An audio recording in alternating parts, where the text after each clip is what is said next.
নমস্কার বন্ধুরা, পম্পাস kitchen and ব্লগে আপনাদের সবাইকে স্বাগত। আপনারা কেমন আছেন? আশা করছি ভালো আছেন। আমিও খুব ভালো আছি।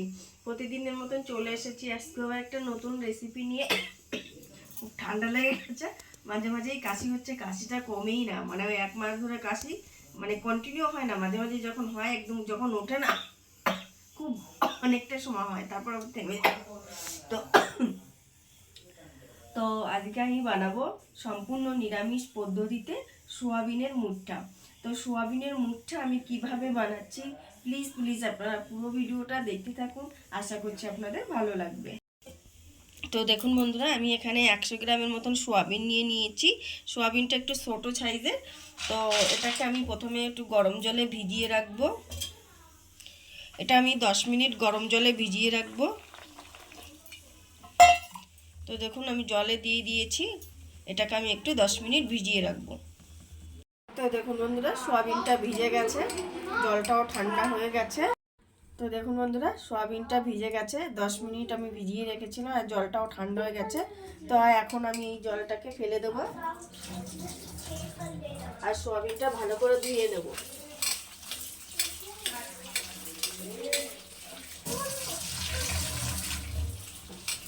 দেখুন বন্ধুরা, সোয়াবিনটা ভালো করে ধুয়ে নিয়েছি, আর আমি এখানে নিয়ে নিয়েছি একটা জার। তো জারের মধ্যে আমি এই সোয়াবিনগুলোকে জল চিপে চিপে, ভালো করে জল চিপে চিপে জারের মধ্যে দিয়ে দেবো।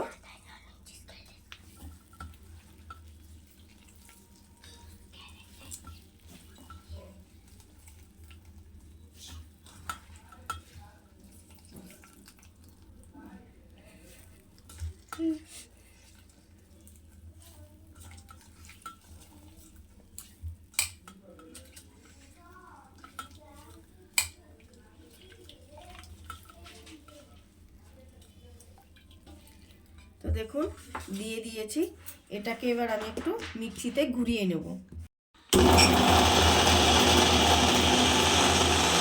তো দেখুন বন্ধুরা, আমি এই যে জারের মধ্যে করে নিয়েছি, সয়াবিনটাকে জারের মধ্যে একটু ঘুরিয়ে নিয়েছি। তো একটা বাসনে আমি নিয়ে নিচ্ছি।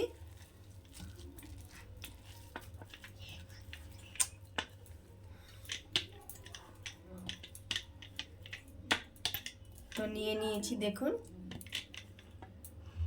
দেখুন বন্ধুরা, এবার এর মধ্যে আমি কিছু মশলা দিয়ে দেব। প্রথমেই দিয়ে দিচ্ছি নুন, প্রথমেই দিয়ে দিচ্ছি পরিমাণ মতো নুন।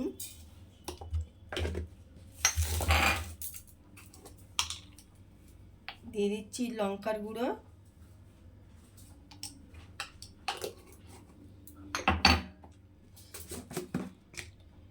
দিয়ে দিচ্ছি একটু হলুদ অল্প পরিমাণে কালারের জন্য, দিয়ে দিচ্ছি অল্প পরিমাণে গুঁড়ো গরম মশলা, দিয়ে দিচ্ছি অল্প চিনি টেস্টের জন্য। এবার আমি এর মধ্যে দিয়ে দিচ্ছি দুটো সেদ্ধ আলু নিয়ে নিয়েছি, সেই সেদ্ধ আলু দুটো। এবার এগুলোকে খুব ভালো করে একসঙ্গে মেখে নেব।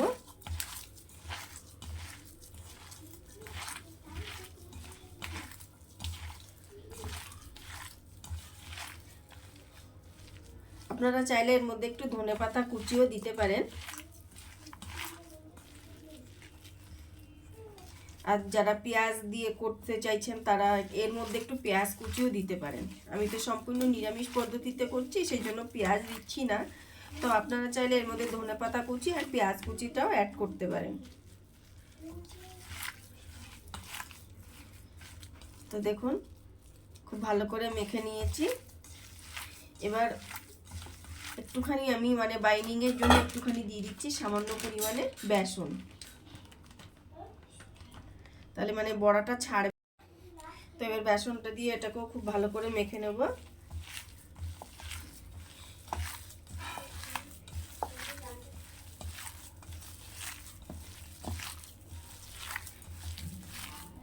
তো দেখুন ভালো করে মেখে নিয়েছি।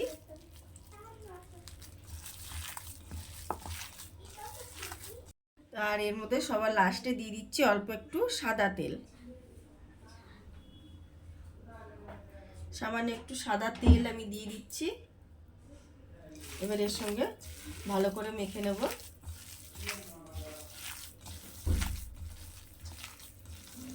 তো দেখুন ভালো করে মেখে নিয়েছি। এবার এগুলোকে আমি মুঠা বানিয়ে নেব এখন। তো দেখুন এইভাবে আমি মুট মুট করে মুঠা তৈরি করে নেব। আপনারা চাইলে যেরকম পারেন শেপ করে নেবেন, কিন্তু মুঠটা তো ওই জন্য মুট মুট হবে আর কি। তো দেখুন এইভাবে মুট মুট করে নিয়েছি। তো এইভাবে মুঠটা বানিয়ে নিচ্ছি, একটা বানিয়ে নিয়েছি। আপনারা আপনাদের শেপ অনুযায়ী করে নেবেন। যেহেতু মুঠটা বানাচ্ছি সেই জন্য মুঠের মধ্যেই করেই লম্বা করে এইভাবে বানাচ্ছি।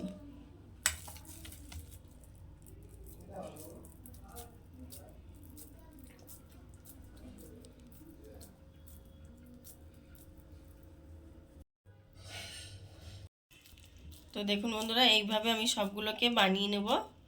তো দেখুন বন্ধুরা সবগুলো মুঠা আমি বানিয়ে নিয়েছি। তো সবগুলো বানানো হয়ে গেছে। আবার এখানে একটা নিয়ে নিয়েছি আমি বাসন। তো একটু মানে বাইন্ডিংয়ের জন্য একটু মানে বড়াটা যাতে খুব ভালো হয়, খুলে যাতে না যায়, তো সেই জন্য আমি একটুখানি একটা পাত্র নিয়ে নিয়েছি। তো এর মধ্যে আমি একটু ময়দা গুলে নেব। তো আমি সামান্য একটু ময়দা নিয়ে নিয়েছি, আর এর মধ্যে দিয়ে দিচ্ছি সামান্য একটুখানি জল। সামান্য একটু জল দিয়ে দিয়েছি। এবার এটাকে খুব ভালো করে গুলে নেব। একটু একদম থিকনেস হবে না, একটু পাতলা করব এটাকে।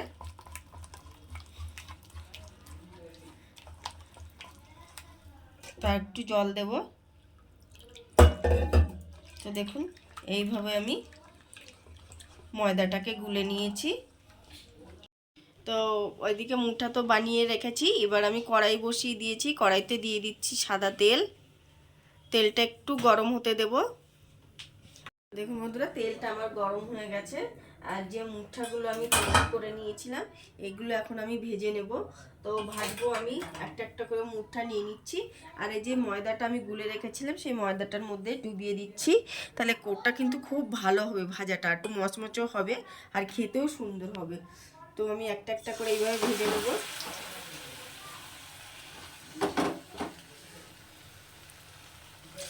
তো দেখুন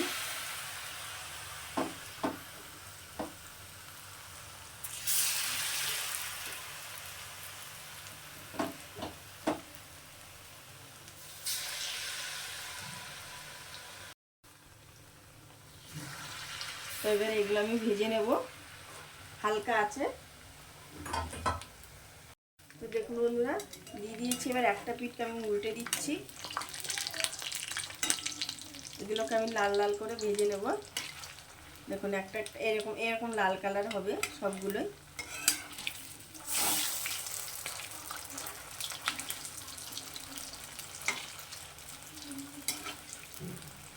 তো একটা পিঠ আমি উল্টে দিয়েছি, বাকিটাকেও আমি এইভাবে লাল করে ভেজে নেব। তো দেখুন বন্ধুরা এগুলো লাল লাল করে ভেজে নিয়েছি। লাল লাল করে আমার ভাজা হয়ে গেছে। এগুলোকে উঠিয়ে নিচ্ছি। এটা কিন্তু কাটলেট হিসাবেও খেতে পারেন, টমেটো সসের সঙ্গে সস দিয়ে খুব ভালো লাগবে। বাকিগুলোকেও আমি একইভাবে ভেজে নেব।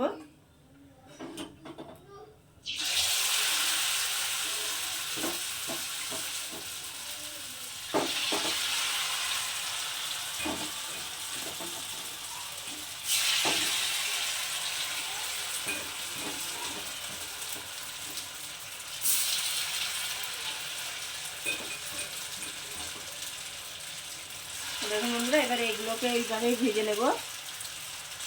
তো দেখুন বন্ধুরা বাকি বড়াগুলো ভেজে নিয়েছি।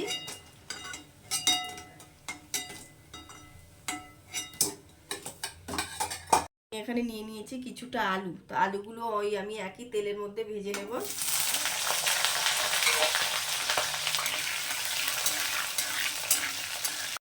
তো বন্ধুরা আলুটা তো ওদিকে ভাজা হচ্ছে। আমি এবারে একটা ছোট জার নিয়ে নিয়েছি। আমি একটা মশলা রেডি করে নেব। তো নিয়ে নিয়েছি কিছুটা চার মগজ, দুটো কাঁচা লঙ্কা, কিছুটা আদা, আর একটু টমেটো, 1.5খানা বড় সাইজের টমেটো নিয়ে নিয়েছি। তো এগুলোকে আমি একটা মিক্সিতে মশলা বানিয়ে নেব। তো দেখুন বন্ধুরা, আলুটা ভেজে নিয়েছি, আলুটাকে আমি তুলে নিচ্ছি।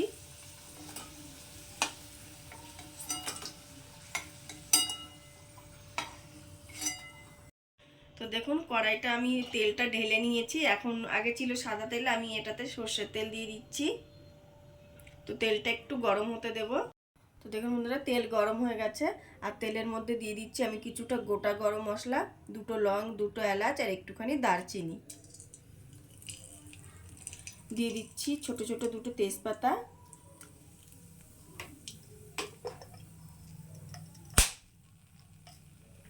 দিয়ে দিচ্ছি কিছুটা সাদা জিরে। ফোড়নটাকে আমি কিছুক্ষণ একটু ভেজে নেব, ভালো গন্ধ বেরোনো পর্যন্ত। তো ভাজা হয়ে গেছে।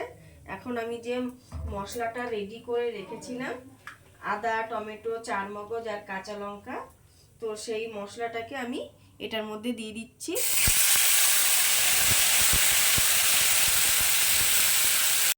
তো দেখুন বন্ধুরা, মশলাটা দিয়ে দিয়েছি, মশলাটা ফোটা শুরু হয়ে গেছে। এখন আমি এর মধ্যে দিয়ে দেবো বাকি গুঁড়ো মশলা। দিয়ে দিচ্ছি 1/2 চামচ জিরের গুঁড়ো,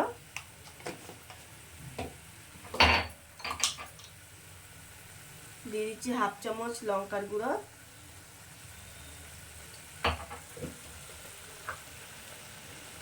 দিয়ে দিচ্ছি পরিমাণ মতো নুন,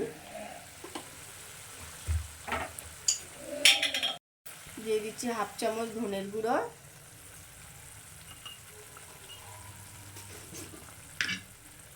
দিয়ে দিচ্ছি 1/2 চামচ হলুদ গুঁড়ো। মশলাগুলোকে আমি খুব ভালো করে একদম তেল বেরোনো পর্যন্ত কষিয়ে নেব।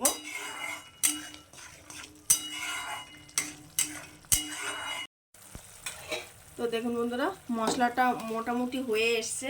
তখন আমি যে আলুগুলো ভেজে রেখেছিলাম, সেই আলুগুলো এরটার মধ্যে দিয়ে দিচ্ছি, মশলাটার মধ্যে।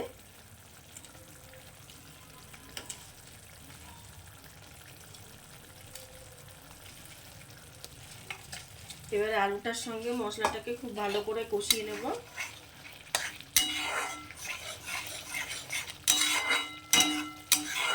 দেখুন বন্ধুরা, কষানো আমার হয়ে গেছে আর চারি সাইড থেকে তেলও বেরিয়ে গেছে। তো দেখুন, এখন আমি এটার মধ্যে দিয়ে দেব জল। একদম দেখুন কালারটা কত সুন্দর এসেছে আর কত সুন্দর কষানো হয়েছে। মানে পেঁয়াজ রসুন ছাড়াও যে এরকমভাবে তরকারি করা যায় আর এত টেস্টি হয় এভাবে বানালে। তো আমি এখন দিয়ে দিচ্ছি জল, পরিমাণ মতন জল দিয়ে দিলাম। তো দেখুন বন্ধুরা, আমি এটাকে একটু ঢেকে রেখে দিচ্ছি 10 মিনিটের জন্য। তো দেখুন বন্ধুরা, আমি এটাকে একটু ঢেকে রেখে দিচ্ছি 10 মিনিটের জন্য। তো দেখুন বন্ধুরা, 10 মিনিট পর আমি ঢাকনাটা খুলে দিয়েছি।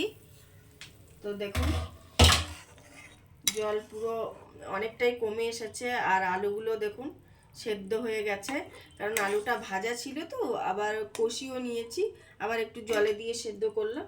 তো আলুগুলো ভালো সেদ্ধ হয়ে গেছে। তো এখন আমি এর মধ্যে দিয়ে দেবো কিছুটা কসুরি মেথি। এটা দিলে কিন্তু টেস্টটা খুব ভালো হয় আর গন্ধটাও খুব সুন্দর বেরোয়। তা এটা অপশনাল, আপনারা চাইলে দিতে পারেন, আপনাদের কাছে না থাকলে নাও দিতে পারেন। তো এবার আমি এর মধ্যে যে মুঠাগুলো তৈরি করে রেখেছি সেগুলোকে দিয়ে দিচ্ছি।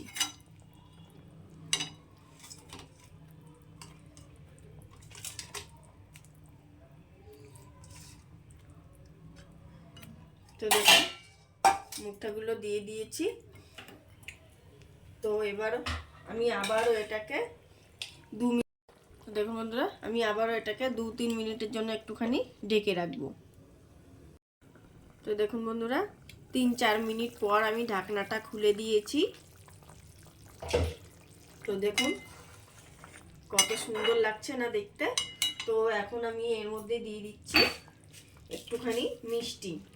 নিরামিষ তরকারি তো মিষ্টি দিলে একটু খুব ভালো লাগে টেস্টটা। তো মিষ্টিটা দিয়ে দিয়েছি, একটু ভালো করে নাড়িয়ে নিলাম। আর এর মধ্যে দিয়ে দেবো আমি একটু গুঁড়ো গরম মশলা 1/2 চামচের মতন, আর দিয়ে দেবো হাফ চামচ ঘি। এটাকে খুব ভালো করে মিশিয়ে নিলাম। এবার আমি গ্যাসটাকে অফ করে দিচ্ছি। অফ করে দিয়ে আমি 2-3 মিনিটের জন্য এটাকে একটু মানে রেস্টে রেখে দেবো। তো 2-3 মিনিট পর আমি এটাকে সার্ভ করব। দেখুন বন্ধুরা, 2 মিনিট পর আমি ঢাকনাটা খুলে দিয়েছি। তো দেখুন কত সুন্দর দেখতে হয়েছে। তো এবারে এটাকে আমি সার্ভ করে নেব।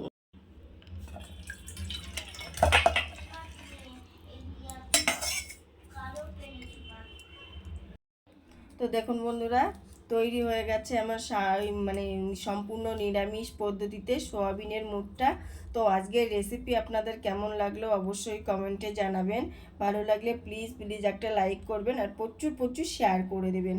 তো এরকম নতুন নতুন রেসিপি পেতে আমার ভিডিওটিকে প্লিজ প্লিজ আপনারা আমার চ্যানেলটিকে সাবস্ক্রাইব করবেন আর প্রচুর প্রচুর শেয়ার করে দেবেন আর বেল আইকনটি প্রেস করবেন। নতুন নতুন রেসিপি সবার আগে আপনাদের কাছে পৌঁছে যাবে। তো আজকের মতন এখানেই রাখছি। আর আমার পুরো ভিডিওটা দেখার জন্য আপনাদের অনেক অনেক ধন্যবাদ, থ্যাংক ইউ। তো আজকের মতন এখানেই রাখছি, নমস্কার।